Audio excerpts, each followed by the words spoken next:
A little aggressive, I don't know. Slammed it down apparently.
Good afternoon, everybody. From February 20th to the 22nd, President Biden will travel to Poland.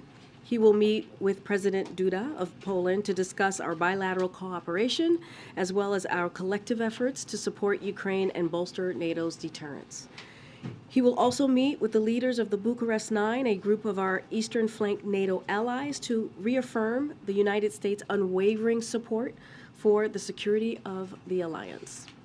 In addition, President Biden will deliver remarks ahead of the one-year anniversary of Russia's brutal and unprovoked invasion of Ukraine, addressing how the United States has rallied the world to support the people of Ukraine as they defend their freedom and democracy, and how we will continue to stand with the people of Ukraine for as long as it takes.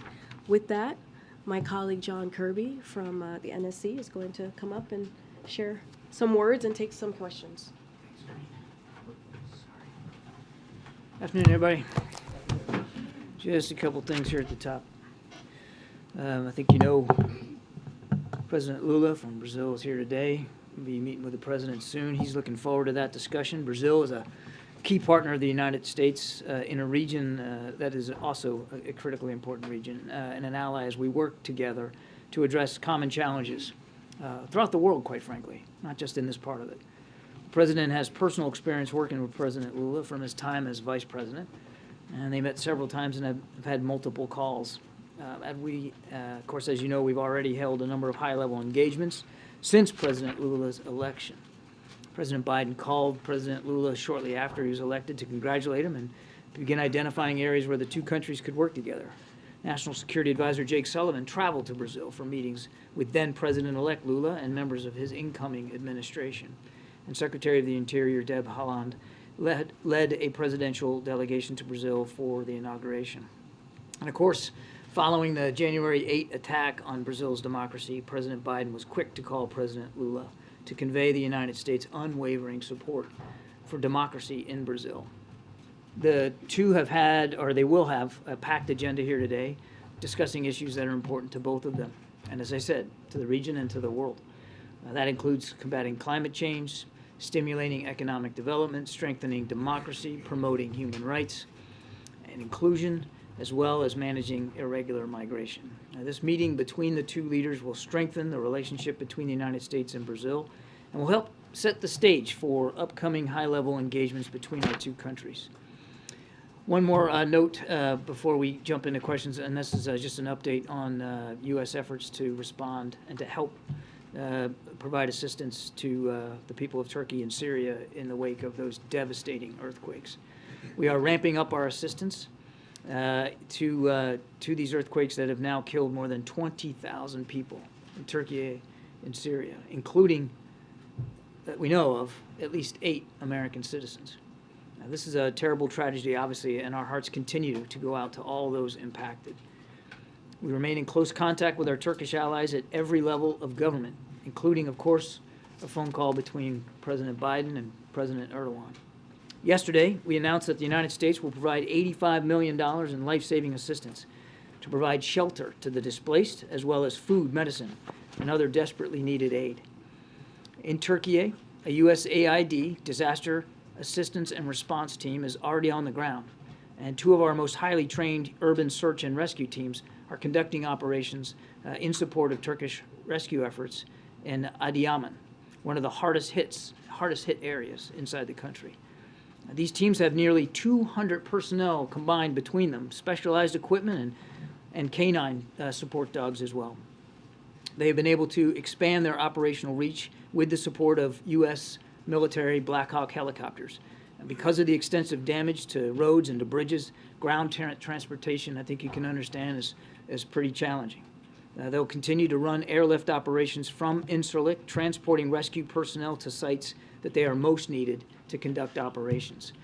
The DART teams, as we call them, are also conducting structural damage assessments of many buildings and infrastructure. To date, they have been able to cover more than 630 sites across Adıyaman. In Syria, our humanitarian partners continue to urgently scale up response efforts to reach people in need. That work will include, or has included, chartered flights that are transporting essential medical supplies and teams distributing hot meals and other food. As of this morning, the United Nations and its partners successfully completed its second cross-border humanitarian convoy into northwest Syria, and one of our humanitarian partners delivered 14 additional truckloads of supplies through the Bab al-Hawa crossing, totaling now 20 trucks of critical medicines, food, and water to people in need over the last 2 days. To underscore that U.S. sanctions will not prevent or inhibit prohibiting humanitarian assistance in Syria, yesterday the Department of Treasury, I think you saw, issued a broad general license to provide additional authorizations for disaster relief assistance to the Syrian people. We already were able to deliver humanitarian assistance without this general license, but we wanted to underscore the importance of humanitarian aid getting in, and so the Treasury went ahead and issued this license as well. This license will be in effect for 6 months. U.S. humanitarian assistance is delivered directly to the Syrian people, no matter where they live. We are determined to do all that we can to help those affected by these earthquakes in the days, weeks, and months ahead, as required. Thank you. Thank you. So, Poland, why the president decided to go to Poland? What message he wants to deliver? And is there any chance that he would visit Ukraine during his visit to Poland? And I have also one on President Lula's visit. President Lula has said he wanted to create a group of countries, including China and India, to mediate peace between Ukraine and Russia. Does the president support this effort? Is this the right time for opening negotiations? Yep, well, there's a lot there. So look, on the trip, I don't have any other additional stops to speak to. Karine announced the purpose of the trip, and that's to go to Poland. And in Karine's opening statement, I think she answered your main question, which is what does he want to talk about? He wants to talk about the importance of the international community's resolve and unity in supporting Ukraine for now going on a year. Wouldn't it be great if the president didn't have to make a trip around a one-year anniversary of a war that never should have started? Sadly, that's where we are, and he wants to make sure that he's sending that strong message, not only of United States resolve, but the international community resolve. And to make clear to the Ukrainian people, most particularly, that the United States is going to continue to stand by them going forward. We know the next weeks and months are going to be difficult and critical, especially for their armed forces, and the United States is going to continue to stand by them. On your question about President Duda and his peace overtures or ideas, is that what? President Lula. Lula, I'm sorry. Lula, yeah. He said that he wants to create a group of countries to negotiate peace in Ukraine, and those groups, according to him, would include China, India, maybe some other countries. Well, I certainly would refer to President Lula to speak to his ideas. I think in the aggregate, we all would like to see this war end today. We'd like to see it end right now, in other words, without having to go to the negotiating table. That doesn't appear to be in the offing, as Mr. Putin just over the last 24 hours flew dozens more cruise missiles into civilian targets into Ukraine, knocking out heat and power across the country. So absent that, we're going to have to stay at the task of supporting Ukraine so that they can succeed at the battlefield. So that if and when President Zelensky has determined it's time to negotiate, and sit down at the table to solve this diplomatically. He can do it with the wind at his back. He can do it with the strength that he knows he's going to need in that negotiation. So it's really up to President Zelensky to determine if and when negotiations are appropriate, and certainly under what circumstances. As President Biden has said countless times, nothing about Ukraine without Ukraine. On the trip to Poland, can we expect the president to make any kind of formal announcement as it pertains to maybe additional security aid? Or will it mostly be sort of a symbolic show of support, as you were talking about, to the Ukrainian people, the U.S.-Polish alliance? I won't get ahead of the president's remarks. Certainly I'm not going to do that. Again, the president will make it very clear that the United States will continue to stand with Ukraine for as long as it takes. He will continue to call for the kind of international unity that we've seen, not just across NATO, but across the world, or not just across Europe. And I think he will certainly make clear that additional security assistance, additional financial assistance, additional help for Ukraine will be coming from the United States. But I won't get ahead of anything specific. And I had a quick follow-up on the Chinese spy balloon. This idea that President Xi Jinping may not have been aware of the order to send this balloon over U.S. soil, what would that tell you if that were true about his grip on his own government? Is it, is it possible that it suggests a kind of power breakdown? Is it surprising to the U.S.? We certainly can't confirm these reports about President Xi's personal knowledge of that, and I would refer you to the PRC to speak to their own leadership issues and information sharing. What matters to us is that this was a violation of our sovereign airspace, and clearly with intent. Now, whose intent? I don't think we have a perfect picture of that right now. Clearly, without question, the intent of the PRC, because we know that this balloon belonged to them. And President Biden acted decisively in support of our national sovereignty. What our reporting is that U.S. officials briefing lawmakers this week told lawmakers that this is the U.S. Intelligence community's I'm not going to speak assessment, to right? intelligence assessments from the podium. We gotta keep going. Go ahead, John. Thank you, Karine. Admiral, there's been warnings from the Ukrainians as well as intelligence agencies in both Europe and here that as the one-year mark of the war approaches, that might be a moment where Putin tries to really escalate the conflict, maybe even launch some sort of major new offensive. Are you seeing any signs of that being in the works? What we see, Jonathan, is that the Russians continue to conduct offensive operations in the Donbass area. The fighting around Bakhmut remains pretty vicious, even as you and I are talking. Clearly, as we've seen over the last 12 hours, he's willing to continue to barrage the country with cruise missiles, knocking out civilian infrastructure and trying to make life more difficult for the Ukrainian people. And we do believe that he will try to take advantage of these winter months to restock, resupply, rearm, contribute to his manpower in what could be renewed offensive operations come spring. But have we seen all that take shape now? I don't believe we're at a point where we've seen all of that really form. But we're anticipating that. And frankly, so are the Ukrainians. And that's one of the reasons why you've seen in just recent weeks the kinds of security assistance packages that, from the United States and from others that are more advanced capabilities, the kinds of capabilities that will allow them to fight in open terrain, combined arms capabilities, armored capabilities, artillery. All of that is designed to help them prepare for whatever the Russians might be planning in the spring. All that's to say, we do expect that, again, as the weather improves, the fighting will probably get more vicious. Thank you, Karine. Hi, John. I have more follow-ups on the Lula visit as well as the assistance U.S. providing to Turkey. But really briefly, can you speak to rumors that there is another Chinese balloon above Alaska or any other parts of U.S. territory that the U.S. shot down? So I can confirm that the Department of Defense was tracking a high-altitude object over Alaska airspace in the last 24 hours. The object was flying at an altitude of 40,000 feet and posed a reasonable threat to the safety of civilian flight. Out of an abundance of caution and at the recommendation of the Pentagon, President Biden ordered the military to down the object. And they did, and it came inside our territorial waters Those waters right now are frozen, but inside territorial airspace and over territorial waters. Fighter aircraft assigned to U.S. Northern Command took down the object within the last hour. Okay. Can I just follow up, John, and thank you for that. That's really helpful. Can you give more details on the support that U.S. is providing to Turkey? Specifically, we understand that the USS George H.W. Bush is on standby. Can you update us on whether there's been any communications with Ankara on whether the ship will be any part of humanitarian efforts?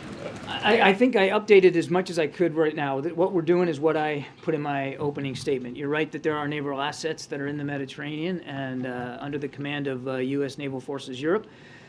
The commander of U.S. European Command has designated the commander of U.S. Naval Forces Europe as in charge of the operational coordination for military assets, and he is doing that.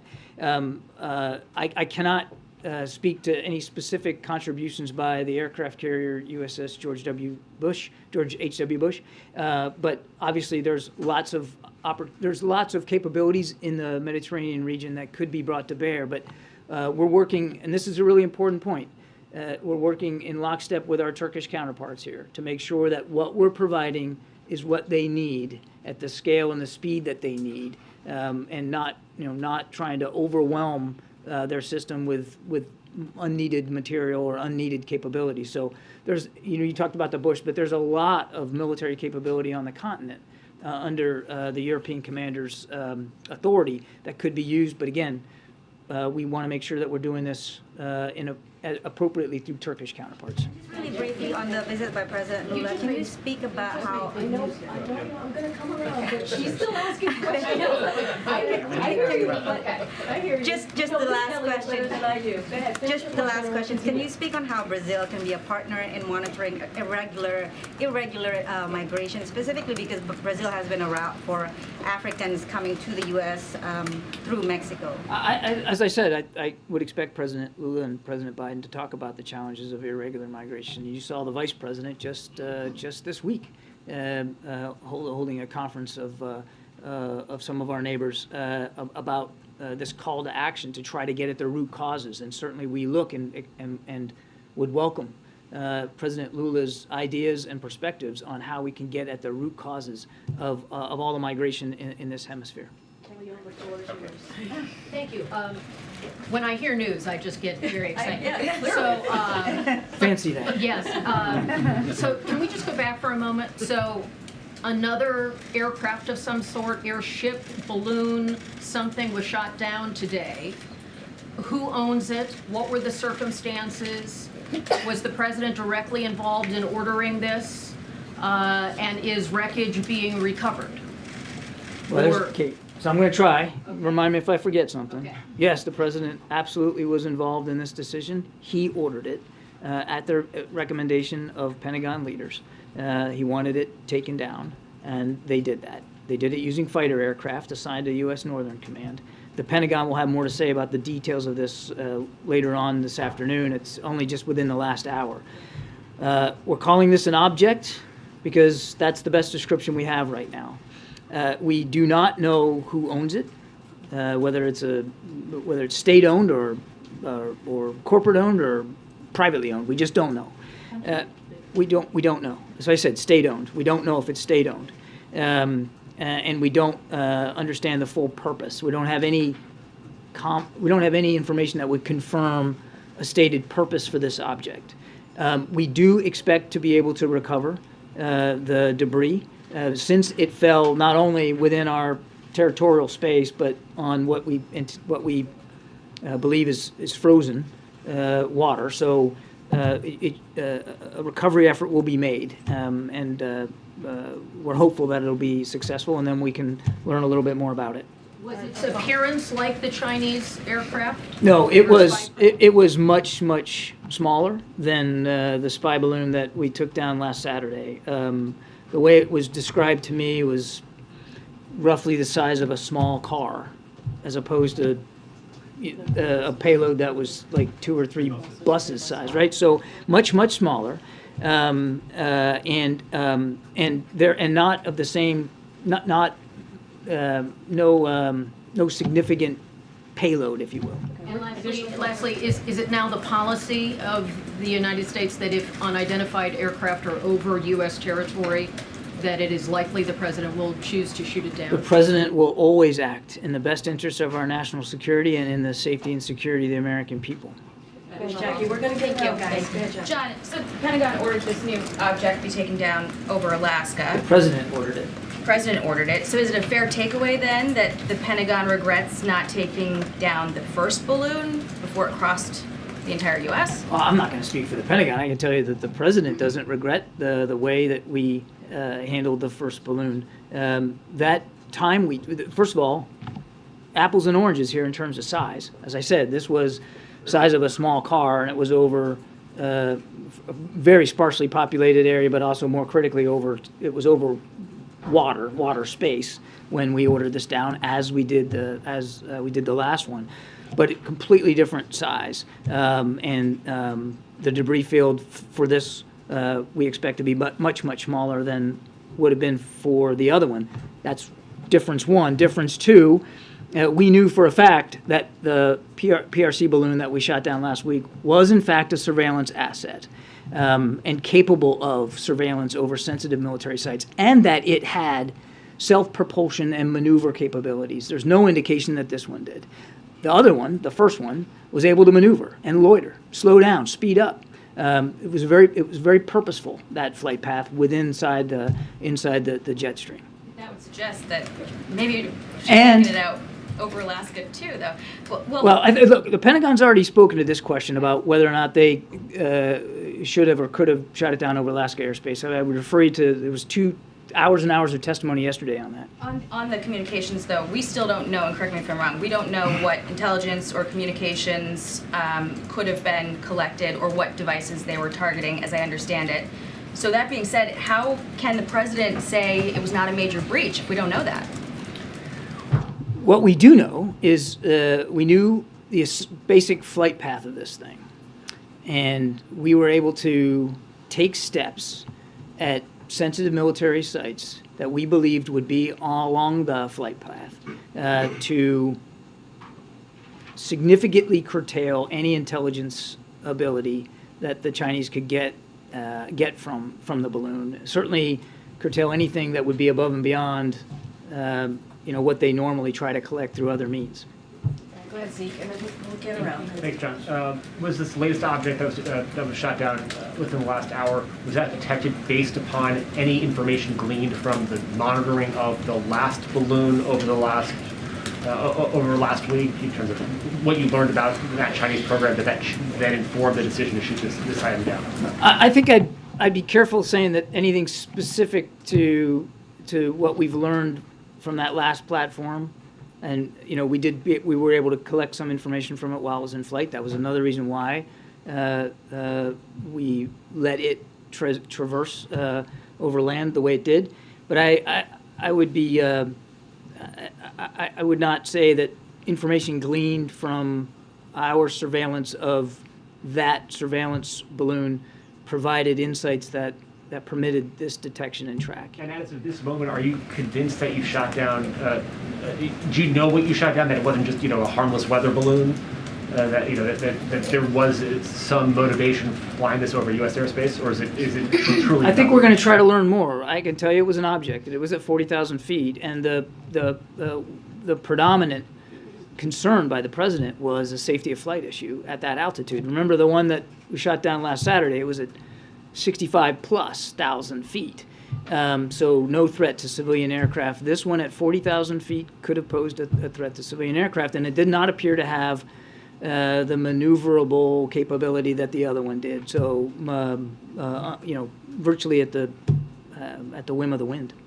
Thank you, Karine. So thank you, Purvi. So to follow up on what you just said about civilian aircraft, is that what you meant initially when you said there was a reasonable threat to shoot it down?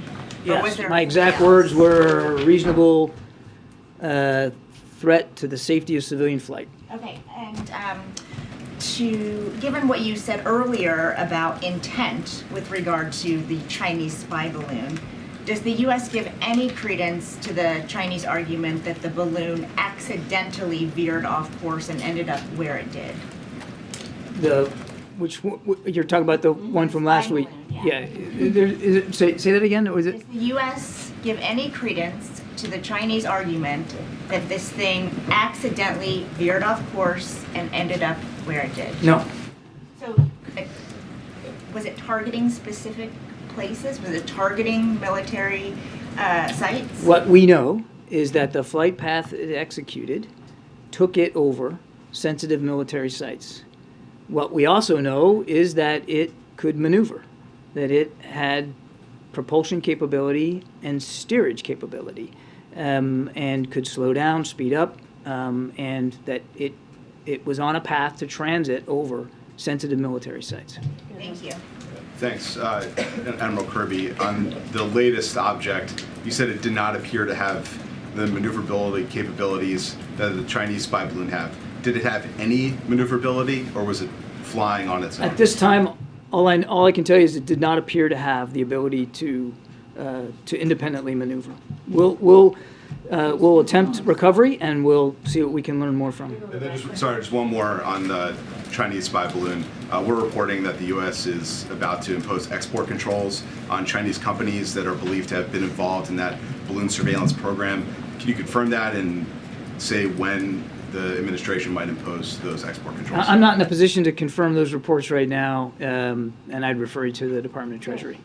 Thank you, Admiral. I believe you said this was shot down, or at least it landed in the waters or the frozen waters off the coast of Alaska, correct? That is our initial assessment. So is the policy still, considering the first one was shot down off the East Coast and this high-altitude object was shot down off the West Coast, is the policy at this point in time you could shoot it down if it's over a body of water? I wouldn't derive from these two incidents some sort of policy that comes out of it. The president will always act in the best interest of the American people and international security. Last week, we were talking about a surveillance asset that was purposely flown over the continental United States. In the case today, we're talking about an object. Again, we don't know a lot about it, but that at its altitude represented a potential threat to the safety of flying customers, civil air traffic. Based on your broad and deep experience, who do you think might own or have flown this thing in the air? I have no idea. Good, Mary. You know, you don't know who owns it, who's flown it, but has anyone from the administration reached out to the Chinese to see whether they will claim this new object? I know of no outreach this afternoon to the Chinese government about this. The State Department over the weekend, or last few days, I'm losing track of days, but since the first spy balloon, confirmed that they think that these Chinese spy balloons have gone over 40 countries. Considering that fact and this new development today, what's next on a larger diplomatic front? The U.S.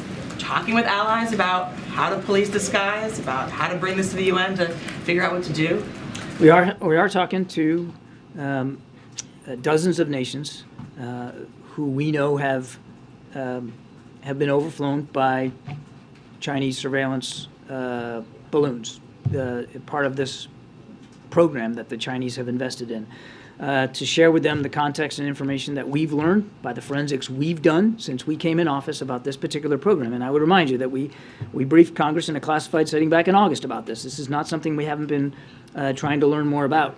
We've been aware of it and trying to glean more information from it. And this, we expect that the recovery of the debris from the balloon we shot down on last Saturday, will help us gain even more information. But we are in the active conversations with many of these countries who we know have been overflown. Yeah, where specifically in Alaska was the high altitude object shot down? So the Pentagon will be talking more about this a little bit later. They'll probably have more detail for you. But the general area would be just off the very, very northeastern part of Alaska, right near the Alaska-Canada border. So near the Arctic Ocean? Well, yeah. In fact, that's where it went down, on that northern side of Alaska, near the Canadian border, on water that is frozen in the yes. It was never over land. No, never it was. over Alaska. It was. Okay. Yeah. And it was shot down within the last hour. When did you said when did the U.S. first get intelligence that it existed? The knowledge about the balloon and the track first came to our attention last evening. Okay. What time thereabouts? I don't have an exact time on the clock for you. It was last evening. Well, have you ruled out, or not ruled out, but you have not determined that it was surveillance in nature, correct? We haven't ruled anything in or out. And that's why we're calling this thing an object. And you just called it a balloon. You misspoke there. I'm sorry. It's not a yes. I'm sorry. You guys have. You can't say it's a balloon either. You guys have me with balloon on the brain right now. This was an object. Let me just clarify, I'm not classifying it as a balloon right now. It's an object. We're still trying to learn more from it. That it landed on water that is frozen could help us assist, make it easier for us to try to recover some of the debris. U.S. Northern Command is examining what the possibilities for that are. You said you have no knowledge of any outreach to the Chinese yet from the administration. Are there plans to reach out and ask whether they... I know of no plans to reach out to the Chinese specifically on this. I want to stress again, we don't know what entity owns this object. There's no indication that it's from a nation or an institution or an individual. We just don't know. Foreign entity, that's right. We don't know who owns this object. Thank you. Thanks. Are you tracking any other similar objects right now at this time? I'm not aware of any other tracks. And then also, I know that you said that this was due to a civilian aircraft threat, but why not wait till it's over warmer water where you could more easily recover? It wasn't heading over warmer water. It was heading over the Arctic. It's not very warm. Thank you, Karine, and thank you, Admiral. One question on today's incident and then one on a separate subject, if I may. Given how little was known about this object at the time that our forces shot it down, is it safe to say that when the President ordered that it be shot down, he did not know whether it was a manned or unmanned object? We were able to get some fighter aircraft up and around it before the order to shoot it down, and the pilot's assessment was that this was not manned. On a different subject, after the State of the Union address, minutes after he finished delivering the State of the Union address, President Biden encountered in the halls of the Capitol Brittany Alconis, the wife of your Navy comrade Ridge Alconis, who, as you know, remains imprisoned in Japan. And the President told Mrs. Alconis, "We're going to get this done." I wonder if you can tell us if the Alconis case figured in the conversation that the President had with the Japanese Prime Minister when he visited here last month, and if you can flesh out the President's promise to Mrs. Alconis. I know generally you don't like to say a whole lot about these kinds of efforts, but what can you tell us about what's being done on behalf of Lieutenant Alconis? I would go back to what I said to you last time, James. I mean, the President's well aware of this case. And he's well aware of what the family's going through. He's also well aware of concerns by the Japanese government with respect to their judicial system. And he's got the team working on this. I'm not going to disclose personal conversations that the President had either with Mrs. Alconis or with Prime Minister Kishida. But he's well aware of it, he's tracking it, and so is the national security team. Thank you, Karine. Admiral, over here, I wanted to ask you two questions. I need to watch for her hands. One on the shoot down that you just described, and the other one on Ukraine. On the incident that happened in the past hour, I wanted to know, is there any line of communication that you can describe that has been ongoing over the course of the past 2 weeks on the diplomatic side of things? I know that the Defense Secretary says that his call to his counterpart was not returned from China. But on the diplomatic side of things, are there lines of communication between the U.S. and China right now? Well, certainly. Look, we have an embassy in Beijing. Diplomatic discussions routinely happen with Beijing. So, of course, the diplomatic channels remain open. Sadly, the military ones do not appear to be open right now. Secretary Austin made a good faith effort to reach out to his counterpart and was rebuffed. And that's unfortunate, particularly when at times like this you want to keep as as open as you can the lines of communication, and the president's committed to that. And then on Ukraine, President Zelensky was in the UK earlier this week, and he received a promise from the UK government that the UK would train Ukrainian pilots on NATO standard jet fighters. Can you tell me if you think that's a good idea? Is that something that the U.S. is considering in terms of training Ukrainian pilots on NATO aircraft as well? Well, if they're going to get Western aircraft, then they're going to need to be trained on them. Does that mean that will happen? They'll get Western aircraft? That would be up to the nations that that may be willing to provide aircraft. I've said it before. Probably tired of me hearing me say it, but these are all sovereign decisions. And if a NATO nation or even a non-NATO nation wants to provide capabilities like fighter aircraft to Ukraine, that's certainly their decision to make. And one would assume that if you're going to introduce a system into a military that they have no experience with, that there's going to have to be some training that goes along with that. We're doing it right now. Fort Sill, Oklahoma, we've got Ukrainian soldiers learning how to use a Patriot battery. Outside of Ukraine, we're helping train them on combined arms maneuver. So it's not unusual to do that if an advanced capability is provided, but that's going to be a national decision. Thank you, Admiral. Thank you, Karine. Isn't there a concern that these objects, that the object and the balloon were both discovered when they're already flying over U.S. airspace? Shouldn't they be detected before they enter the U.S.? I think we're going to continue to learn a lot about how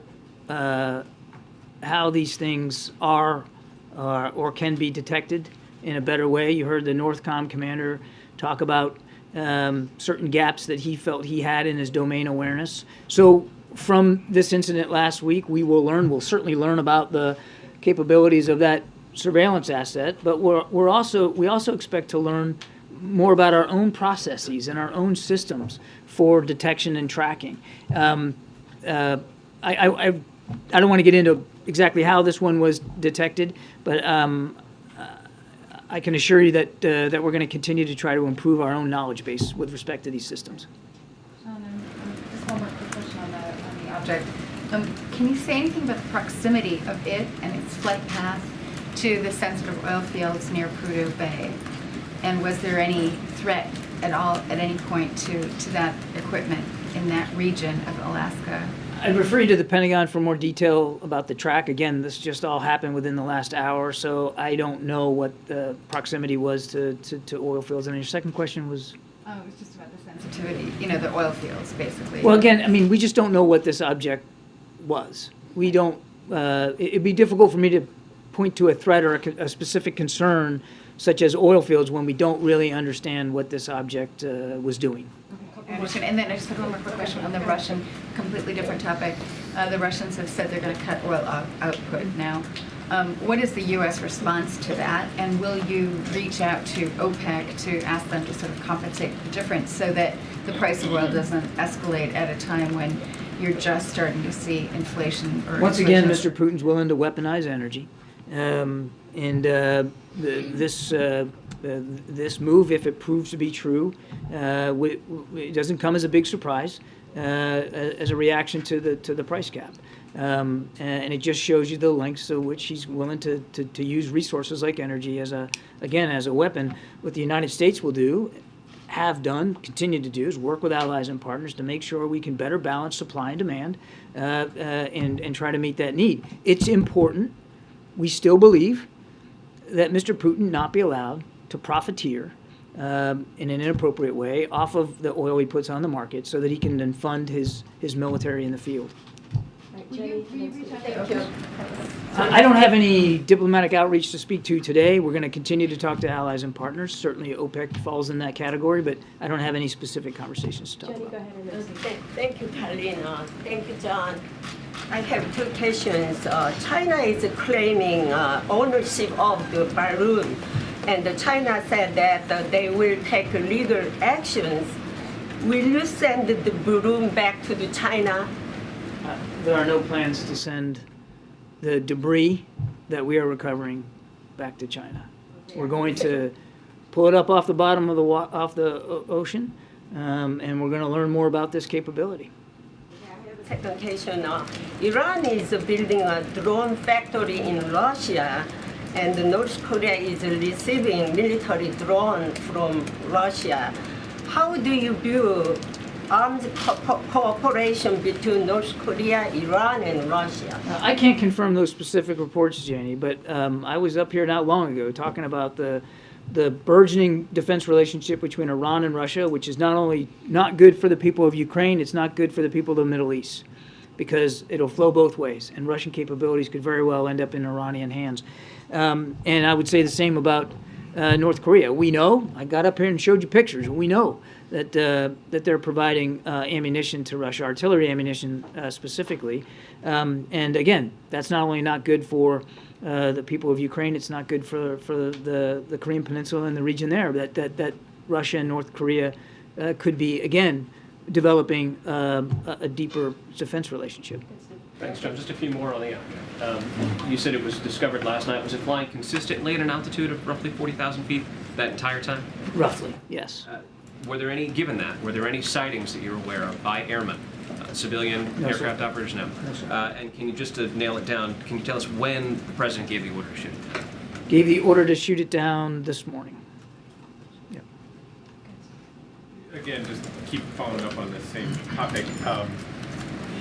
The speed with which you guys, with which the president apparently decided to shoot it down, having just discovered the first intelligence of it last night, and by the morning he's saying shoot it down. Was there something specific, more specific about the threat than just generally being in the airspace at which, the height at which?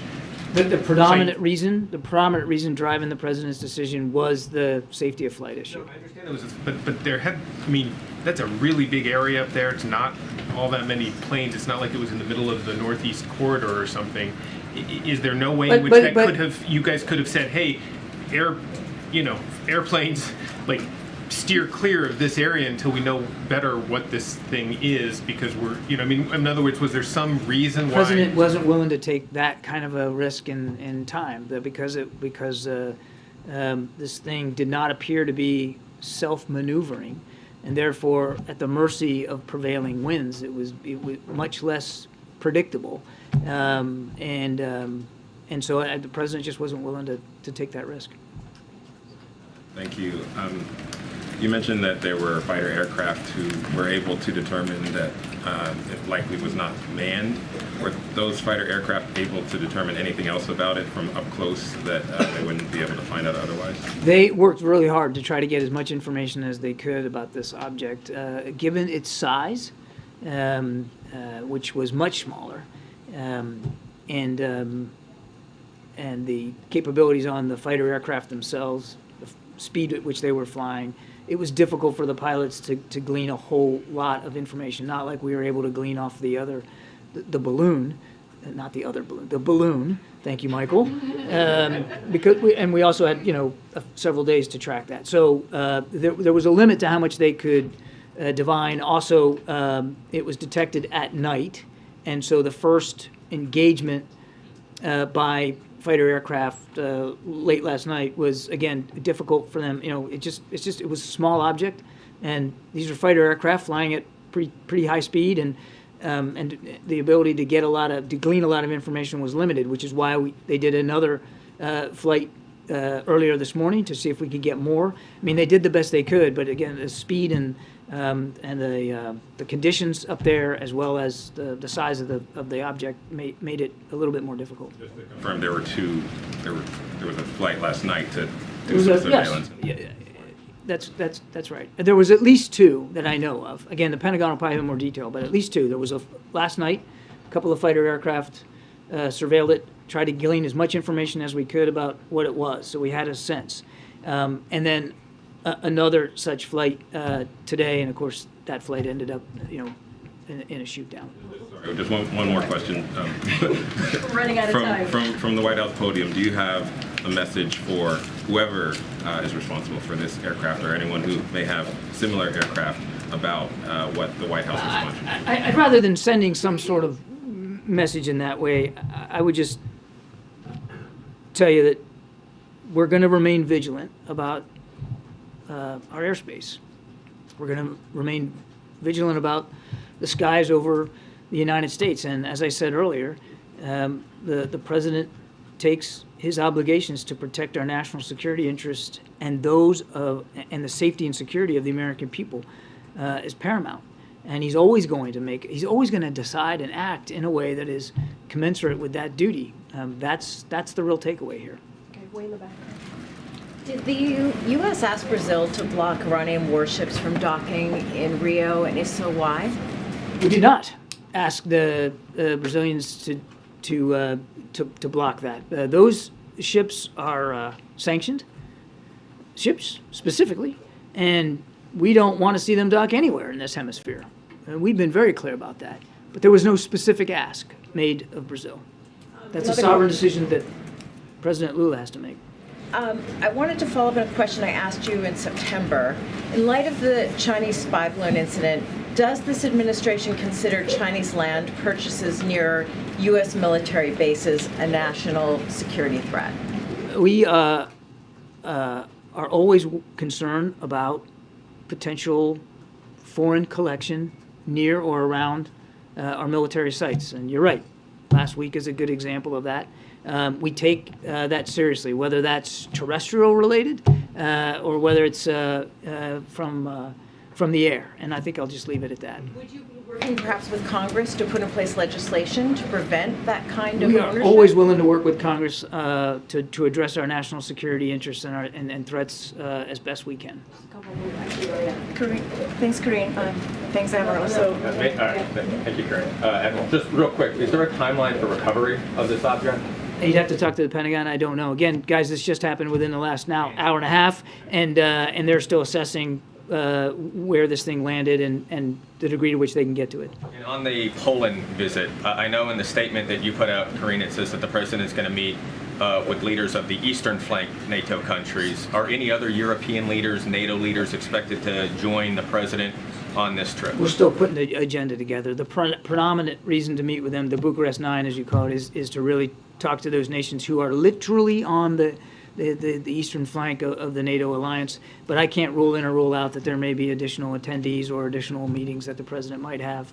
Go ahead, Sebastian. Thank you very much. Hello, John. Over here. Yeah, thanks. Yeah. Back to Lula, if you can remember him. Is there going to be any commitment to the Amazon Fund by the United States during this visit? I think let's have the visit occur here shortly, and we'll provide you a readout. I don't have anything specific on that. Thank you. So, John, the U.S. Special Presidential Coordinator for Global and Infrastructure Energy is in Angola. So he met with President Lorenzo. Can you elaborate a little more on this visit?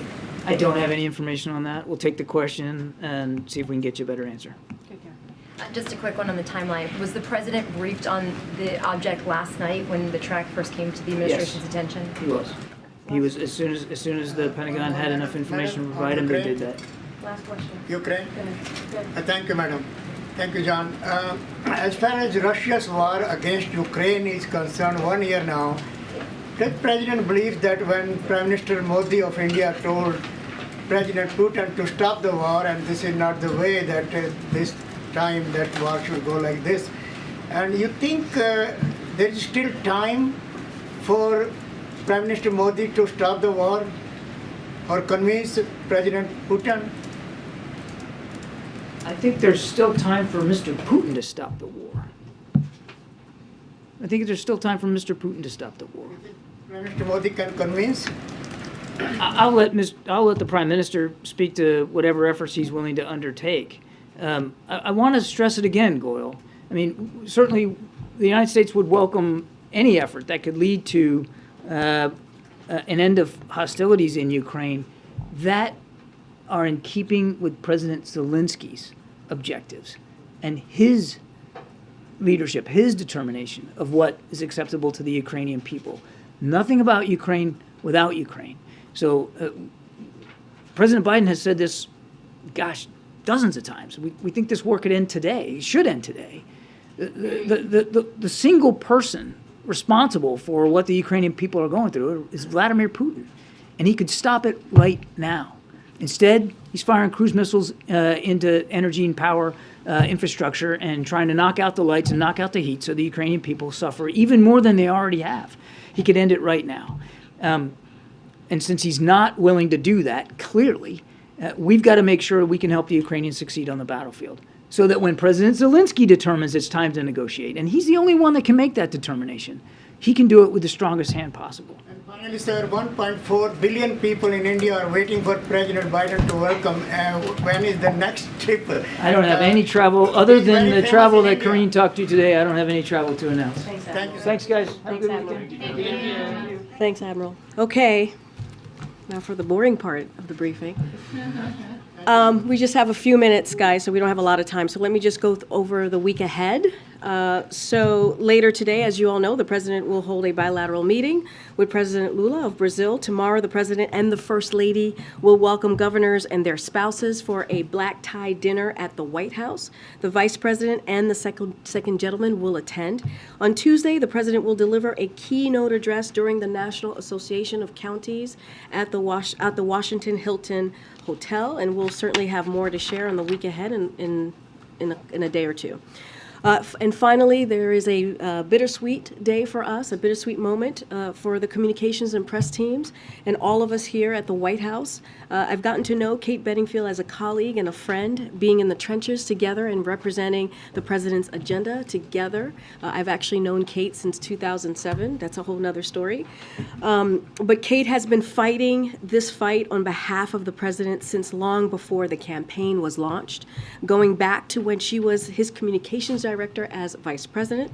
She's been a trusted source of strategic advice and an unflinching voice for the president's message and values, playing an integral role in our successes these first 2 years and on the campaign.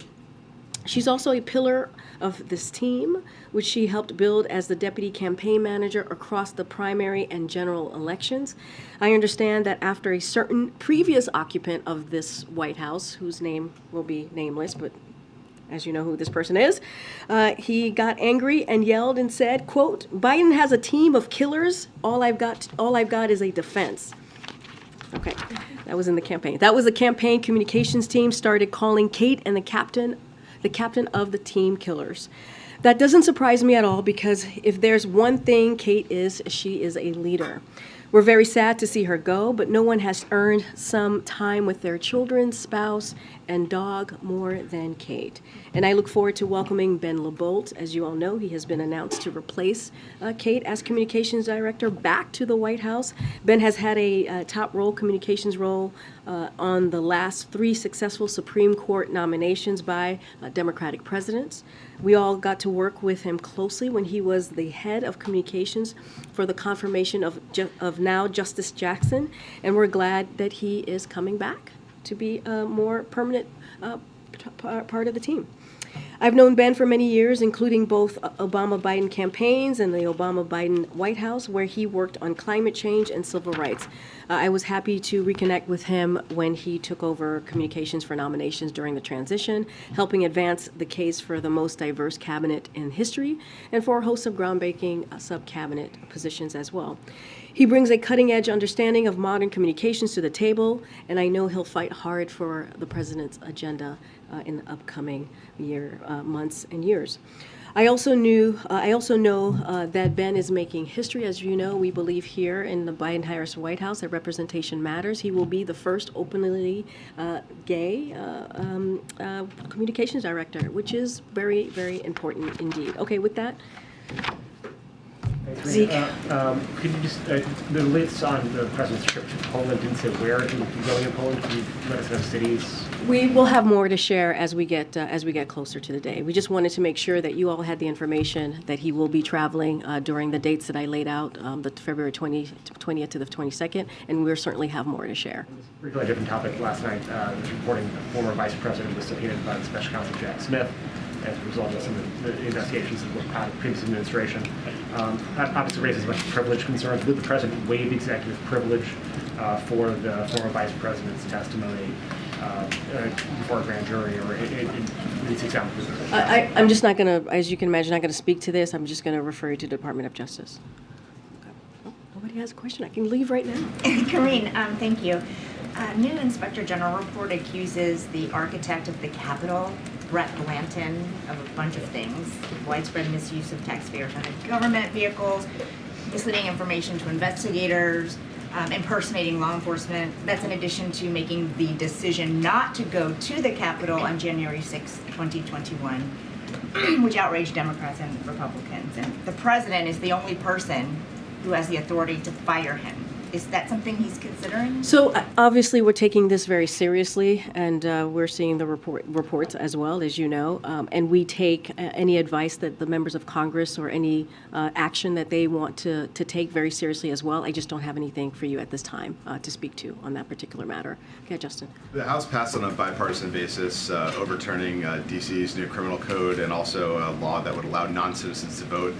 Is that something that the president would sign into law, or would he veto it? So I would have to go back to the team and just get an answer for you on that. I don't know that particular piece of legislation. This is the first time I'm hearing about it. So once I get back to the team, we'll have an answer for you. Okay, Steve. Hey, Karine, while this briefing's been underway, the National Archives has released some of the communications between the president's personal attorneys and the agency. One of them, dated on November 8th, has a communication between Gary Stern, who was the general counsel of NARA, and Bob Bauer, the president's attorney, in which it references boxes in a Boston office. It says, Pat, this is to Pat Moore, who's the president's personal lawyer. Pat, we would like to pick up the boxes that are in your Boston office and move them to the JFK library. Any explanation as to what boxes we're doing in a Boston office and how this relates to Well, as you just mentioned, it just broke, or the report just came out while we were in the middle of a briefing, so I can't speak to it from here because I just don't know what you're speaking to. But I would refer you to the White House counsel's office to get more specifics or get you an answer there. Is it new to you, the idea that the boxes would be... I am learning about this as you were asking the question, so I'm certainly not going to speak to it from here. Okay, Andrea. On the president's meeting today with the governors, he said during this meeting that Republicans are trying to close off the possibility of cutting defense spending, and that leaves only a very few options. What is the president's view on how to get to the $2 trillion in cuts that he has outlined in the State of the Union address? What is the best way to get there, and does he rule out the possibility of cutting, for instance, defense spending? So first and foremost, so folks know, March 9th, the president's going to be putting out his budget. We have asked the House in Congress, the Republican House, to put out their budget as well, a more robust, right, budget, so we know exactly what it is that they are putting forth, the cuts that they want to put forth, and so that we can see, not just us, but the American people can see. As you just mentioned, the president said in his State of the Union address that he was going to cut the deficit by $2 trillion over a decade. I'm not going to get ahead of what the president's going to actually, the details or the specifics in his budget. Certainly once we put that out on March 9th, you'll be able to peruse and see exactly what the president is laying out. I'm just not going to get ahead of that. But I also want to add, and I've said this many times before, you've heard the president say this as well, this is a president, the first 2 years, he was able to cut the deficit by $1.7 trillion. He takes his fiscal responsibility very seriously. And he is going to continue to find ways to build an economy that doesn't leave anybody behind, but also is fiscally responsible, as I just mentioned. Go ahead. He also said that he did not believe that Republicans would ultimately make good their threat on to hold the debt ceiling extension or expansion hostage. What leads him to believe that? I mean, has he had subsequent conversations with other Republicans since his meeting with McCarthy, and when will he meet again with McCarthy? So I don't have any conversations or meetings to preview for you at this time. As you know, the meeting that he had with Speaker McCarthy not too long ago was respectful. It was productive. You saw us put a readout, and you heard from the Speaker himself when he was out at the Sticks and after the meeting. Look, it's pretty simple and it's pretty straightforward. We believe that Congress has a constitutional duty to get this done, to lift the debt ceiling. We've been saying that, and they should do it without conditions. That hasn't changed. They did it 3 times with the last president. You've heard me say the number 78 many times in this briefing room. That's how many times that they have been able to get this done since 1960. That doesn't change. It should be done in a bipartisan way, and the president it will continue to call for that, and that's what they've done it before, and that's what he believes they should be doing it again. You just sounded more optimistic today, and I'm wondering why. This is a president who's always optimistic. This is a president who believes in optimism. As you know, he says it many times when he speaks in front of the American people, and so that is not surprising. You've heard me say that about him in describing even his speech for the State of the Union, that you would hear some optimism. So, of course, he's going to be optimistic about it. Go ahead. Particularly given Lula's visit here this afternoon, is there any kind of update on the possibility of expelling Bolsonaro from the U.S.? Does the president personally believe that he should be allowed to remain here? As I've said before, we had not received any type of request in that vein. I'm not going to get ahead of a meeting that's going to happen very, very shortly. You guys are all have to leave to. For the pool spray that's going to happen in the Oval Office, so I'm not going to get ahead. President Lula is going to go to the sticks right after the bilat, I believe, and take many questions from many of you. So I'm certainly not going to get ahead of what's going to come up in that meeting or what the agenda might be. I think the Admiral did a good job laying out our expectations, but I will let President Lula speak to that. His meeting with the governors today, do you know whether and how much the issue of COVID and the expiration of the public health emergency order, how much that came up, whether the governors feel confident that the states are ready for that to happen? So I can't speak to that. I haven't downloaded with what came up in that meeting, but what I can say is the president very much looked forward to talking to the governors. He's going to continue the conversation and continue to see them between today and tomorrow. And they've been great partners with us with all of the different historical pieces of legislation that we have been able to get done, and also that they're seeing the effects of in their own state. Okay, I'll see you guys on Monday. Thank you, everybody. Thank you.